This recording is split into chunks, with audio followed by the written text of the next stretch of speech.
Welcome back to Awakened Exchanges. I'm your host, Jay Rich, and you're listening to my second episode in the series Deconstructing the Great Awakening Map. This is going to be another solo episode, so no real exchange, except the one going on between you and I, of course. That said, I'm truly grateful to be here speaking with you today as we take a deep dive on this strange and compelling web artifact. I am, as always, on the lookout for other interesting topics and guests, so please feel free to email me from our website or contact me on Twitter at Awakened Exchanges. I'll keep bringing you the content that you ask for and just hope you keep asking. I'm very grateful that you seem to have enjoyed that last episode. The response was better than I expected by far. This episode has the most links that I'm going to provide up to this point, so I hope you stop by and take a look at the show notes on the website. For this episode, we'll be focusing on the Great Solar Flash and the optimal timeline reality concepts. You can still find a copy of the high-res map in our show notes, and that's available on the website at www.awakenedexchanges.com. And remember, if you go search the online archives, you're going to find a number of images out there, as the map was revised and updated a number of times since it was first released. The one on my website is the one that I'm referencing in this week's episode. As I said last week, though, no matter which version of the map that you're talking about, I don't believe that it was intentionally created to promote hatred or misinformation. But you're going to have to be able to actually look at it with a little guile. And let's try not to focus on deplatforming these people or ideas, but rather on discussing them logically and as deeply as people need to in order to process the facts and separate them from the possible or the fictional. So remember, even Alex Jones has denounced QAnon at this point, and none of their so-called predictions have come true. So let's keep that in mind when we decide how to weigh the conspiracy theories. I'll try to keep the intro brief today, but I want to mention my Twitter account and the current pinned thread. The response was much quicker than I anticipated last time, and I think that people are liking the threads. Since I also think that the visuals are helpful, I've decided to collect them on a Telegram channel in case you wanted to check them all out. I know that Clubhouse is the current craze, but it doesn't seem like the medium to share this kind of stuff on. You can still find all of my threads in my Twitter feed, but I'll be open for exchanges with all of you via my Telegram channel. The link is in the show notes as well as on the website, and I hope to see you there. Before we get to the conspiracies today, here's a brief rundown of our sponsors. As always, I want to thank all of you personally for your support. Just listening and sharing this podcast with your friends gives me a reason to keep providing the best content possible. If you have the means and would like to contribute personally, please take a look at our Patreon page where you will get access to exclusive content and deals. There are already bonus videos available and more are on the way. As for our other sponsors, Awakened Vapes was the first of the Awakened brands and has been helping you modulate your high with CBD-only, high-terpene vape products since 2019. Genesis Pharms has been making the highest quality medicinal RSO, among many other fantastic products, starting with the medical community back before 2010. And last but not least, the Caramel Corn Company, bringing you caramel corn the way it was meant to be. And remember, if you enjoy this podcast, please follow us on Spotify, subscribe to us on YouTube, or follow us wherever else you're listening. And if you can, leave a review or a comment on Apple Podcasts. It really does help spread the word. You can also support us on Patreon or connect with us on the social media of your choice. We are at Awakened Exchanges on Facebook and Instagram, and at Awaken Exchanges on Twitter. All right, now, stay tuned, and thank you for listening to Awakened Exchanges.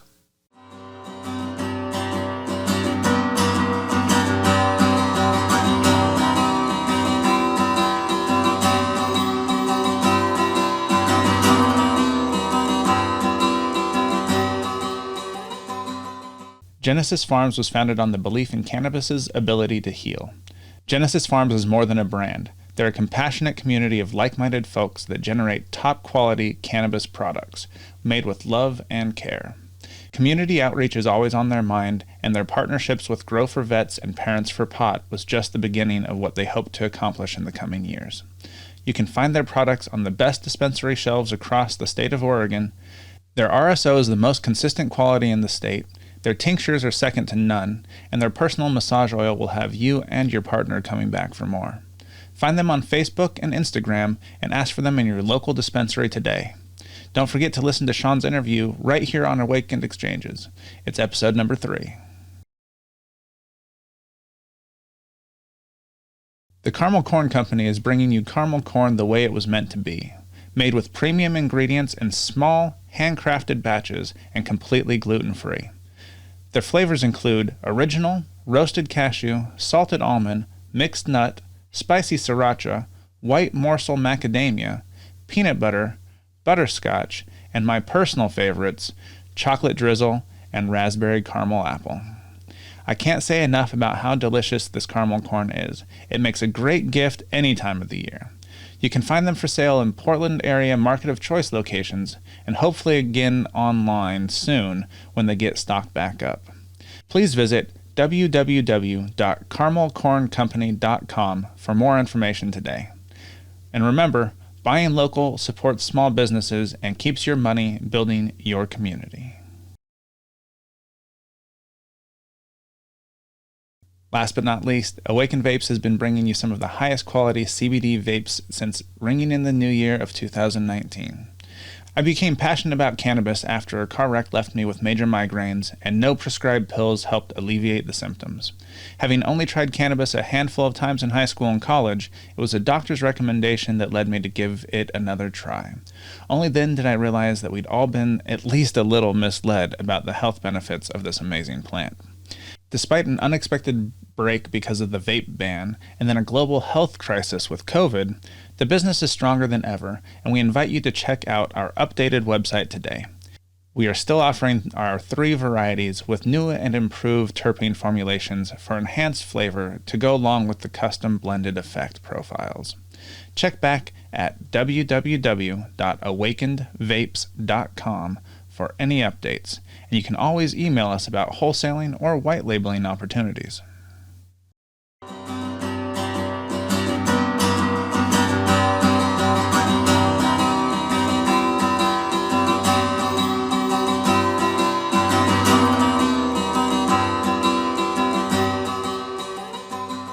We're back.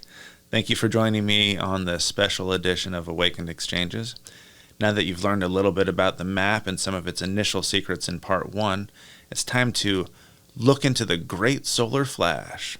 So please feel free to view the last high-res version. It's linked in the story notes on my website.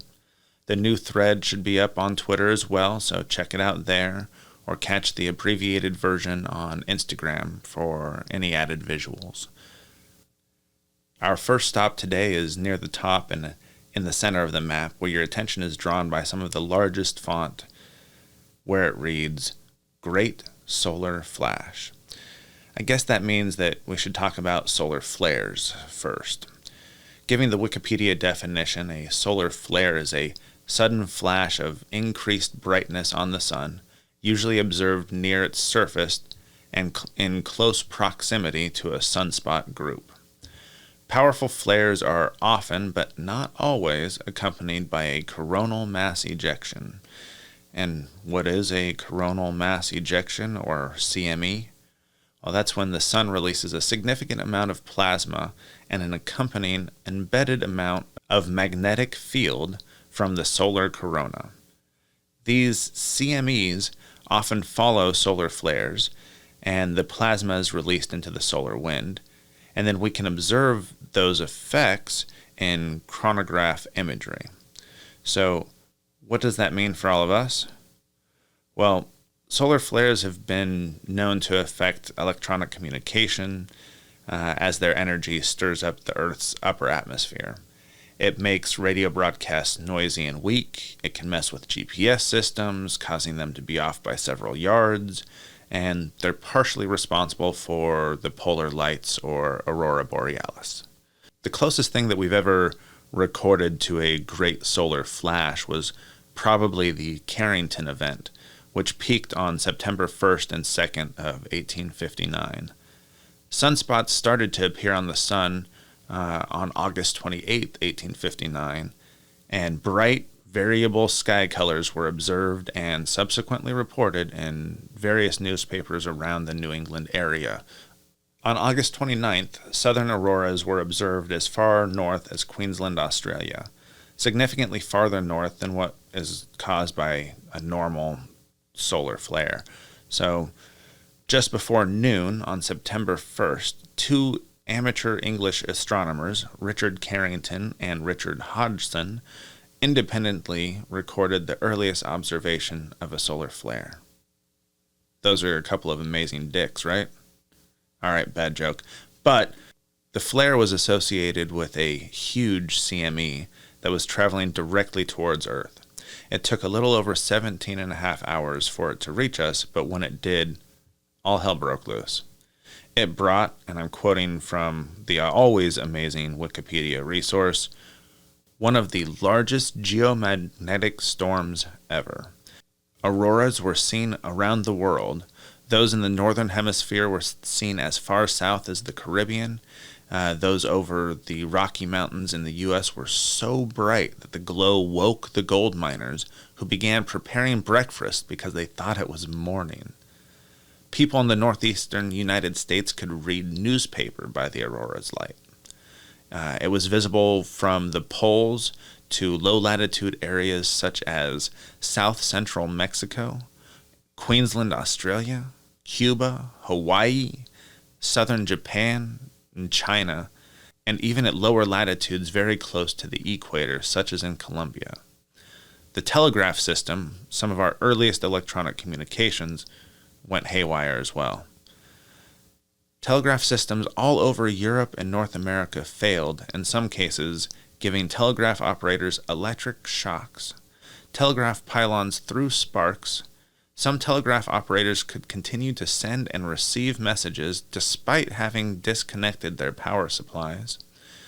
And what's surprising is that we've had quite a few other events like this. In fact, on July 23, 2012, a Carrington-class solar superstorm was observed. A superstorm means that it had a visible solar flare, coronal mass ejection, and a solar EMP. Fortunately, its trajectory narrowly missed us here on Earth.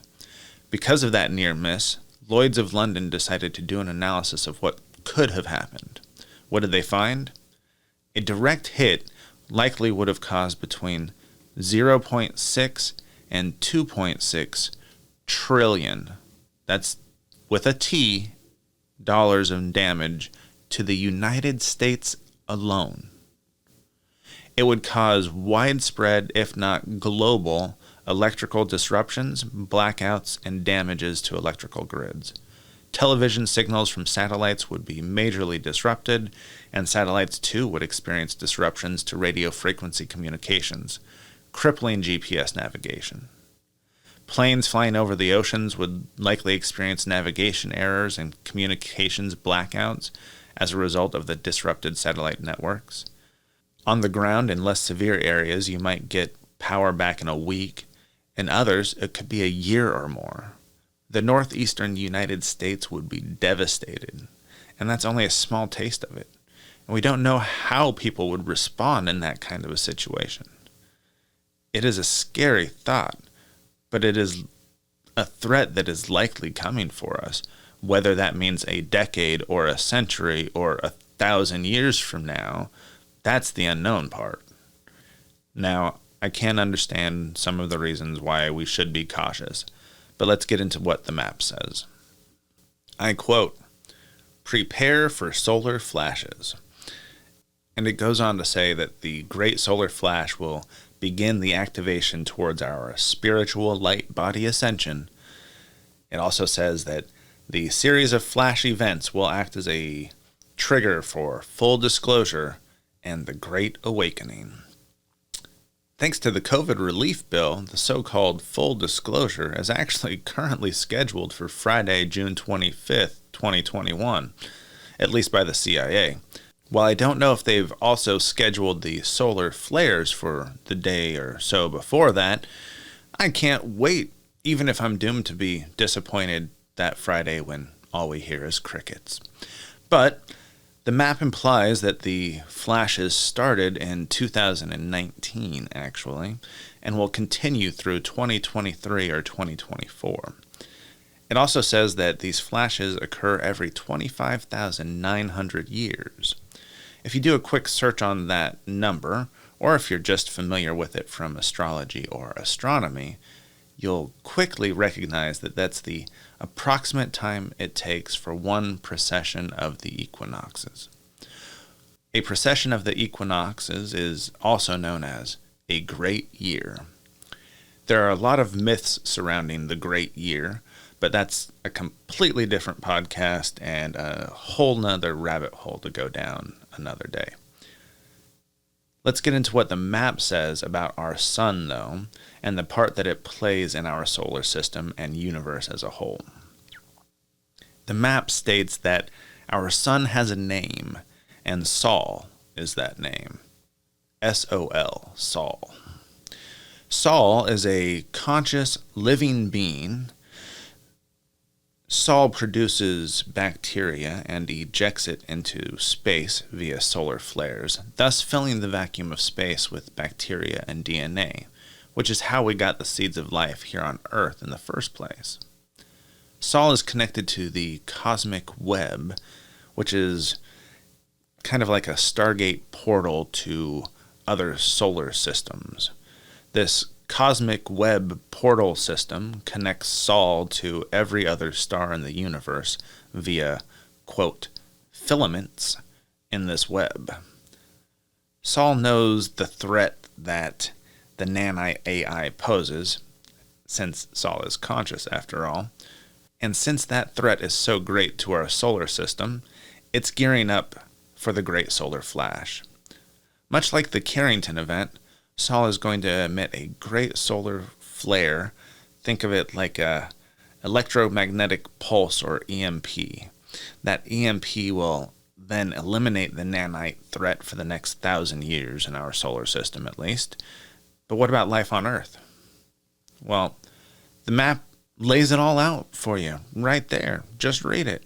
Survivors of the Great Solar Flash will depend on our individual and collective mental and spiritual states.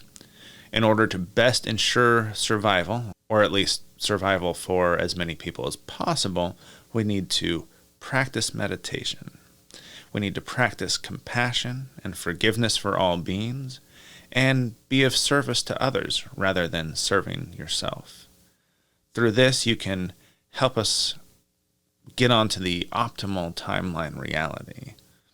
The map claims that this has been prophesized in every major religion, which I think is a bit of a stretch, but most do have some apocalyptic imagery. Again, I think that's a whole other podcast, but since the map mentions these few specifically, let's go through a few. Please forgive any mispronunciations. I am doing my best.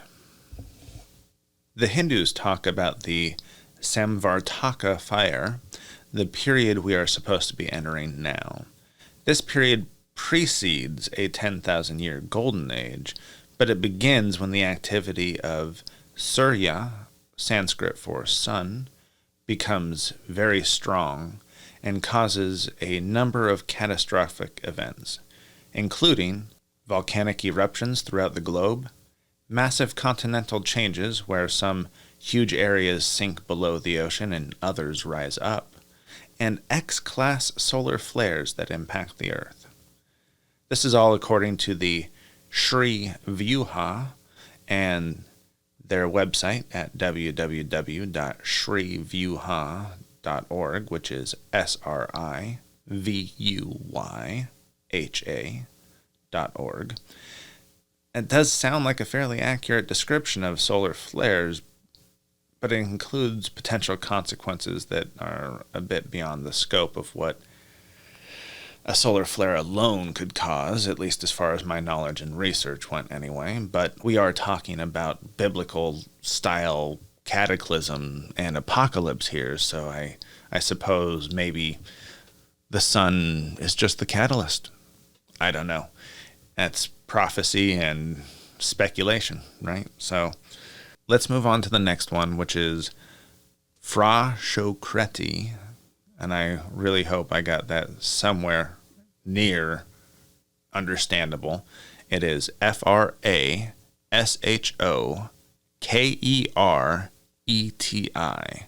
Frashokreti, which is an Avestan term from the original Zoroastrian religious term based out in the Middle East, and it's considered to be their last judgment. It seems to literally mean to make existence splendid. And some say we're near, some say we're in a middle of a section, and that each 3-part section is 100 years, and there's all this other stuff you can kind of dive into, but how could we really tell? There's really no way as far as I can know. So according to encyclopedia.com, if you look up the term Frashokreti, it says that it will be announced by positive signs, such as the abolition of meat as a food source for humans, and its gradual replacement by an increasingly spiritual diet without milk, water, or plants. How could we not drink water or have plants? That takes it on to a chi level and some things where I'm just not really an authority to speak on of any sort. So I'm going to skip over that for today. And maybe you guys can write into me or tell me a little bit more about that if you want to have me share it here on the show. But while I don't know how we could live like that, it's also during this time that we're supposed to see the progressive fading of concupiscence and so forth. Real quickly, because I had to look this one up, concupiscence is the strong lust or sexual desire. So as that fades away, finally, after the resurrection of the body, and after a test by molten metal, through which all, both just and unjust, must pass. And let's stop there for a second. That means that everyone is going to go through something dealing with molten metal. That would match the volcanic eruptions mentioned above. Anyway, after that it says, there will take place a great eschatological sacrifice of a bull. Its fat mixed with the white haoma will make the drink of immortality for all of humankind. Well, it is the year of the bull or ox, and what's that sacrifice? Well, I don't know. Haoma is actually the root of the more familiar word soma, and there are many debates about what the original soma was. But interesting description of a similar end time from another religion. There are 2 more that are mentioned. The third in this line is ekpyrosis, which is ekpyrosis. That's ekpyrosis. According to Wikipedia, that's the ancient Greek Stoic belief in the periodic destruction of the cosmos by a great conflagration every great year. The cosmos is then recreated, a term known as palingenesis, only to be destroyed again at the end of the new cycle. This form of catastrophe is the opposite of kataklysmos, which is where we get cataclysm, or inundation, which was the destruction of the earth by water. The destruction of the universe in ekpyrosis was supposed to be in the form of fire. The time frame of the destruction was never really defined or given by any of the Stoics, but the fire destruction was to cleanse the universe. The cleansing of the universe was to help create a pure universe. The flames would destroy everything, and then everything would be rebuilt in exactly the same way in every detail before the fire. After so long, the process by fire would happen again and again. This cleansing of the universe is infinite. That really doesn't sound like a pleasant experience for humanity, but it could be wrapped in there with the solar flares and volcanic eruptions and or collapse of society. Very interesting and disturbing thoughts. The part about the flames destroying everything in the universe and then everything being built up exactly in the same detail as before really had me reminded of the theory of the heat death of the universe, and that it all basically would have the great contraction where it would come back to the Big Bang point and then repeat itself. It's a very interesting image to think about and to meditate on there. The last of the religious terms mentioned is Yuga fire. That's Y-U-G-A. The only thing that I can get from that is that it's a Hindu belief that we're at the end of the Kali Yuga.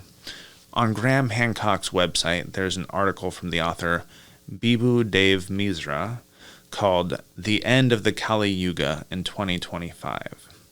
I've included a link in the show notes, but as the title implies, 2025 is the year that he is proposing when this Yuga ends. That doesn't give us much time. He does give us a detailed breakdown of how he got to this proposed year, but it figures into the great year and the precession of the equinoxes as well.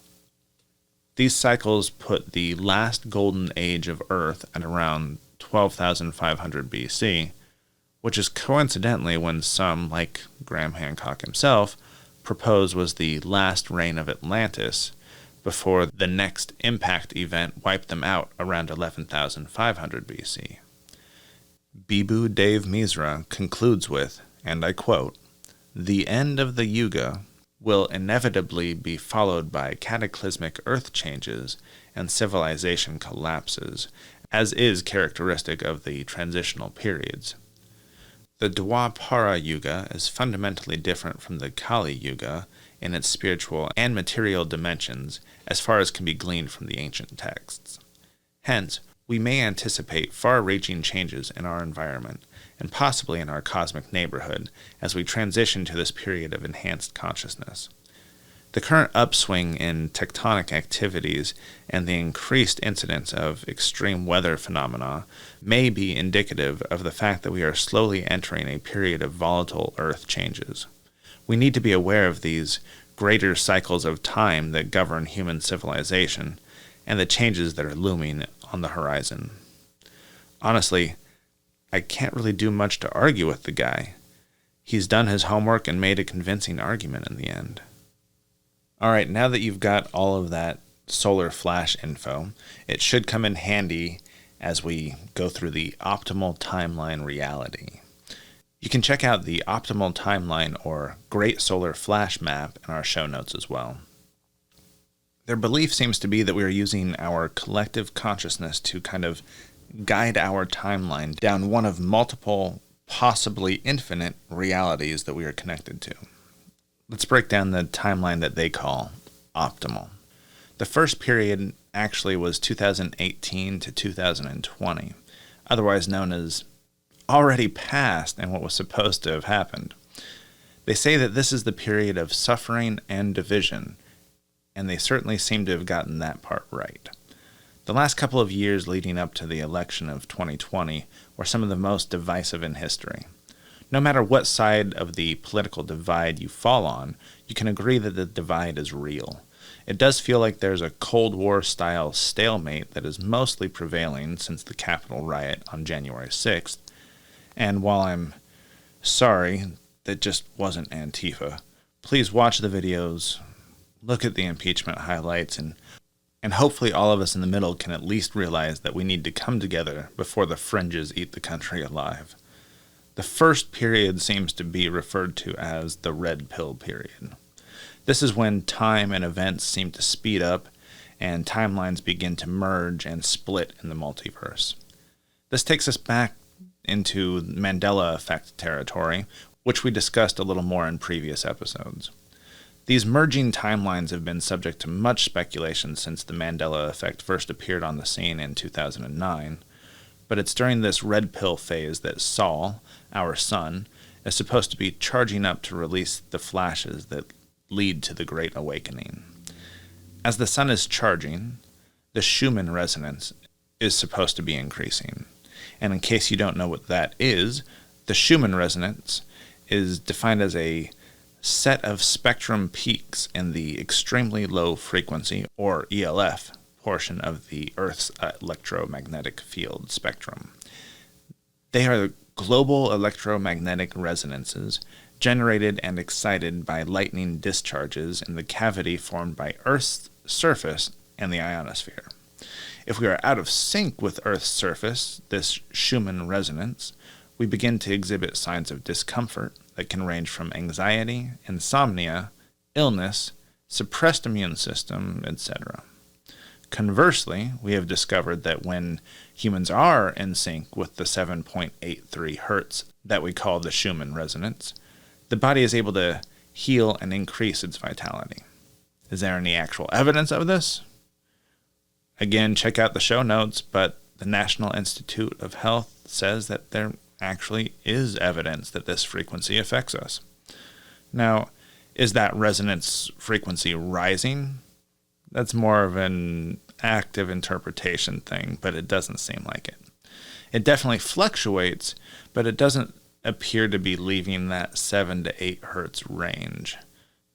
Okay, but even if the Schumann resonance is staying fairly even, we're supposed to be increasing our personal vibration and making truth the new voice of the world, ridding the world of lies so that lower vibrational evils can no longer exist, as the 5D energies apparently make it impossible for them to do so. As we increase our vibration, the world moves closer to peace every day. How does that fit with the QAnon stuff? Did they think that Trump was lying for the greater good? Was it just because all politicians lie and he had to do whatever it took to get to the cabal? What did Trump or any of the Republicans do about this, really? Other than Marjorie Taylor Greene, who just ran on the platform. But best case scenario, they ignored it. It sure seems like some kept poking the bear, though, and tried to instigate a near insurrection. Who knows? Trump has been acquitted. Things sure did get quiet after Trump was deplatformed. It's almost like someone shut off the methamphetamine drip that was Trump's Twitter feed. So, politicians aren't going to save us. The Schumann resonance isn't increasing at some magical rate that is going to propel us into another plane of consciousness. So what can we do to raise our vibration and help the planet? Well, let's start by defining vibration. I'm including a link to a good Scientific American article if you want to dig deep, but the generic physics definition is just that it's an oscillation of the parts of fluid or an elastic solid whose equilibrium has been disturbed, or of an electromagnetic wave. So basically, it's an oscillation in fluid, an elastic solid, or an electromagnetic wave. As we're mostly water, you can see how we might actually be affected by those oscillations. So if sounds can affect vibration, then that gets me thinking about what Jordan Peterson says, in that our words matter. Our words are vibration, and technically vibration is matter, no matter how infinitesimal that matter may be. We should afford these words the weight they deserve. We should choose them more carefully and stick to our word. Your word should mean something to yourself, no matter if anyone else knows it or gives you credit for it. You should hold yourself to a higher standard. I know that I'm certainly trying to do so every day. What does the map recommend to help raise your vibrations, though? It says to start eating a high-vibe diet and maintain a meditation practice in order to escape the matrix. That by practicing compassion, forgiveness, gratitude, and wisdom, you can continue raising your vibration daily. There's a site out there called highvibehealth.us that list out high and low vibrational foods. These high vibrational foods include pure filtered water, no plastic bottles, organic, local, fresh fruits and vegetables, organic leafy greens, young plant shoots and sprouts, soaked organic seeds, nuts, herbs, and spices, raw chocolate, raw honey, raw maple syrup, unpasteurized fermented foods and beverages such as kimchi, sauerkraut, unsweetened yogurt, kombucha, and kefir, legumes, whole grains like brown rice, buckwheat, amaranth, and spelt, healthy cold-pressed organic oils like olive oil and coconut oil, herbal teas, and if you choose to consume animal products, it's recommended that you choose free-range, wild-caught, organic, hormone-free, antibiotic-free, and ethically sourced meat. I'm not going to go into the list of low vibrational foods, but let's just say the list is long and includes everything that you think would be on there and probably a bit more. I can't say that any of that advice on the diet or the meditation practices sounds unhealthy for us. As to whether it raises our consciousness or not, it sounds like it would definitely make us more mindful. That would be helpful. Anyway, it's this same red pill period when we're supposed to unlearn what society has taught us and start researching the truth for ourselves. Honestly, that part isn't such a bad idea. We're not really taught things that are valuable for us in the school system at this point in time. Hardly any of my generation, and none of the one after me, are doing better than their parents were at their ages. The map seems to liken this to memers who are trying to spread the message via their memes versus trollers who just like to cause trouble and spread malice. Pun intended, but I do believe he means well in a lot of his trolling adventures, and bonus points for all those who know who I'm talking about. It's during this red pill period, though, that the dimensional veil was supposed to get increasingly thin as our manifestation accelerates into 5D. It's also when the Space Force was supposed to reveal the existence of secret space programs and extraterrestrials. While this was already supposed to happen, the closest we've gotten is the acknowledgments of a years-old leaked Tic Tac video, which is fascinating and more people should be talking about, but that's basically all we've had. Who knows, though? The COVID relief bill does say that the CIA has to release all that they know on Friday, June 25th of this year. I guess we'll have to stay tuned. Earth disasters were also supposed to increase or decrease in frequency after the flashes, but let's just all agree that the weather is still abnormal. In fact, we're in the middle of a weird snow ice storm here in Portland as I record this right now. Definitely been a weird weekend for Valentine's Day. It almost feels like we're the frogs in the pot of water as the climate is just changing gradually enough and we're all ignoring it. So eventually it comes to a boil. What can we do about this? Supposedly, global meditation will determine the strength of the flashes, as well as the positivity or negativity of the timeline that we end up on. So it says that we need to be loving and peaceful, advice we should all adhere to. MLK and Gandhi proved that nonviolence can work, we just have to be prepared to show it en masse, and it won't be without a cost. Next on the timeline, we actually have the coming decade, technically starting with last year in 2020 and going through 2030. It's this decade wherein we're supposed to be awakening world peace with compassion. This awakening is supposed to be a kind of mass ascension or shift into 5D consciousness. Full disclosure is supposed to be provided or was already supposed to have happened, depending on which part of the map you read. Then the nanite AI will be wiped out by the Flash. The reptilians and Draco alien factions will be expelled from our solar system. We'll most likely talk more about them on another episode, but just go with it. Then some species of extraterrestrials are supposed to provide us with free energy, advanced knowledge, and a leap in healing abilities. After that, world peace would ensue. Earth is then to enter into the Galactic Federation, and let's actually stop right there and take a little tangent, shall we? Galactic Federation. Sounds very Star Trek, but it also sounds very familiar.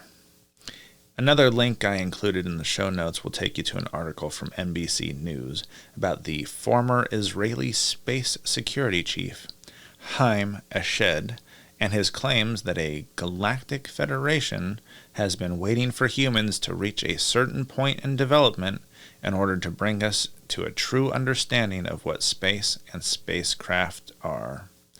Mind you, this came out just this last year and years after the map has been around, but this was the term that the Israeli space chief used.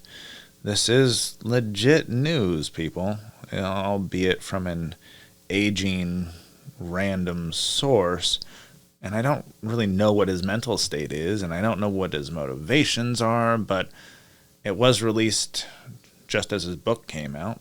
You can't really knock him for that, though. I mean, you would want all the publicity you could if you were releasing a book about any subject. That said, he also claims that there is an underground base on Mars, and that Trump is aware of all of this, but has been silenced. He says that if he had come up with what he was saying 5 years ago, he would have been hospitalized. He told the reporter that today they are already talking differently. I have nothing to lose. I have received degrees and awards. I am respected in universities abroad. And with nothing to lose and a book coming out, why not speak up? Who knows how much we can believe in what he says, but it is fascinating that he is saying something nonetheless. Okay, moving on. There are supposed to be sealed indictments in tribunals that are held when the good guys arrest the deep state, cabal, and Illuminati actors. They are supposed to put an end to the global financial slavery, maybe through some sort of universal basic income or something. True universal health care. Doesn't sound very Trump or Republican-y, but we'll see how that goes. Then, the secret space program, which was revealed at some point, will start to reveal off-planet bases, which the ETs will give to humanity. They will also provide us with anti-gravity technology, as well as free energy for all when they release zero-point energy globally. This is when our oceans are cleaned up, pollution is eliminated, starvation ends, and peace reigns. These all sound like really cool things and goals maybe we could see in a far future or alternate reality, but I'm just not sure about the whole deep state cabal Illuminati secret space program aspects yet, you know? Anyway, as peace reigns on Earth, according to the map, things are going to get crazier and crazier. The peace actually leads the inner Earth civilizations to reveal themselves, and then eventually we obtain universal knowledge. Curious about the signs of ascension? Well, they include your third eye opening, the end time madness, and polarity extremes. Do they mean like the pole reversal kind of polarity? I didn't dig deeper on this subject right now. I'm going to move on. It's then that the collective consciousness is supposed to pull us towards some sort of oneness in a pre-telepathic way. As I've said before, Elon Musk is working hard and progressing quickly with Neuralink, and it's basically a quarter step removed from full-blown telepathy. So maybe it's this vision, this genius that he is somehow tapping into somewhere inside this collective consciousness. Maybe a bit like Nikola Tesla did. Tesla did claim that his inventions kind of came to him in completed form. He had visions that were so vivid he had trouble telling what was real. He could use his imagination on them to try and solve a problem and slowly work out a solution in front of himself. And that sounds like a superpower. But maybe that's also controlled psychosis? Either way, an amazing man. The last part of the Great Solar Flash map is for 2030 and beyond. In the optimal timeline future, this is when cosmic peace is gained from our ascension to oneness. Which ascension and which oneness, because oneness with the source is supposed to lead to inevitable reincarnation, whereas ascension could lead to other dimensionality, but I digress. It's a big confusing mess when you start looking at that thing, and so you're basically left with your own interpretations all the time. That's what makes it easier to suck people in as well, because they're filling in the gaps themselves. It's in this future that we're supposed to be visited by Guardians of the Cosmos. Not to be confused with Guardians of the Galaxy, but that'd be pretty sweet too. Anyway, during this next decade, we're supposed to have visitation to and from the inner Earth, as well as beyond our solar system, as we perfect multi-dimensional travel throughout the cosmos. It's during this decade that we apparently put an end to all suffering, heal Mother Earth, and our so-called ascended abilities develop. What abilities are we to gain? How about telepathy and the ability to read minds or transfer ideas without words? We already mentioned that with Neuralink, and they're trying to help us get there. Not such a far-fetched idea at this point. How about telekinesis, or the ability to move or manipulate objects with your mind? Might be a bit farther off, but I suppose I could at least believe there's potential there, right? It is all vibration. The last two, levitation and psychic healing, could be further offshoots of the same telekinetic ability. As in, moving yourself could eventually become levitation, and manipulating things at a cellular level could actually help heal them. After we gain these abilities and we take the next step, we escape samsara in our light body. It's this ascension, which it doesn't talk about how long we stay in that realm, but eventually from that ascended realm we reach enlightenment and return to the source, or the one. Once inside the source, we become omniscient, meaning we know everything. We become omnipotent, meaning all-powerful. And we become omnipresent, meaning we are everywhere at every time. One with all of time and space is most definitely a religious type vision, and one that we can mathematically see when we put the numbers together. Or just go look at that Taurus field post that I originally showed in there. Imagine that entire field as the one. Very interesting thought experiments, for me at least. Where does that leave us? Well, I think that leaves us deep down the rabbit hole this week, so maybe it's time for a little brain cleaner break. I hope you found this episode fun and that you join us back here next week on Awakened Exchanges.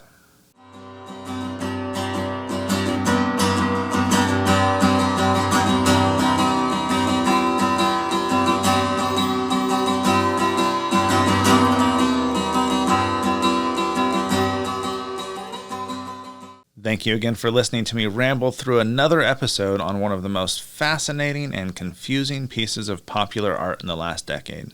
I hope you enjoyed exploring this as much as I did, and that you're looking forward to the next segment as much as I am.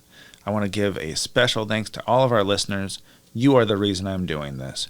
Please tell your friends about us, follow us on Spotify, subscribe on YouTube, or wherever else you're listening, and if you can, please leave us a 5-star review or a comment on Apple Podcasts. It really does help with visibility. You can also support us on Patreon or connect with us on the social media of your choice.